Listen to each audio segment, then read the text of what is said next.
બે સગા ભાઈઓ હતા. બંને ભાઈઓ વચ્ચે ખૂબ જ પ્રેમ, અતૂટ પ્રેમ હતો. બંનેના ખેતરો પણ અલગ અલગ હતા.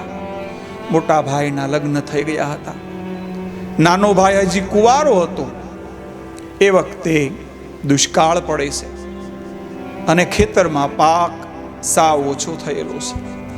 ખેતરમાં કામ કરતી વખતે મોટા ભાઈ નાના ભાઈને પોતાના ખેતરનું ધ્યાન રાખવાનું કહીને ઘરે જમવા માટે જાય છે.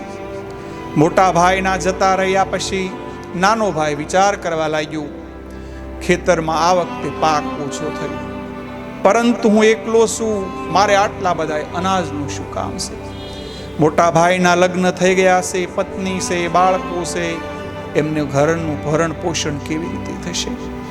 આવું વિચારી એણે પોતાના ખેતરમાંથી 10 બોરી હતી એ 10 બોરી અનાજની મોટા ભાઈના ખેતરમાં નાખી દીધી, ઉમેરી દીધી. થોડી વાર પછી મોટો ભાઈ આવ્યો. હવે નાનો ભાઈ જમવા માટે જાય છે. નાના ભાઈના જતા રહ્યા બાદ મોટા ભાઈને વિચાર થયો, મારું લગ્ન જીવન બરાબર હાલે છે. નાના ભાઈને હજી લગ્ન કરવાના બાકી છે. ખૂબ મોટી જવાબદારી એમને માથે છે. એ જવાબદારી કેવી રીતે નિભાવી શકશે? મોટી જવાબદારી એમને ઉપાડવાની છે.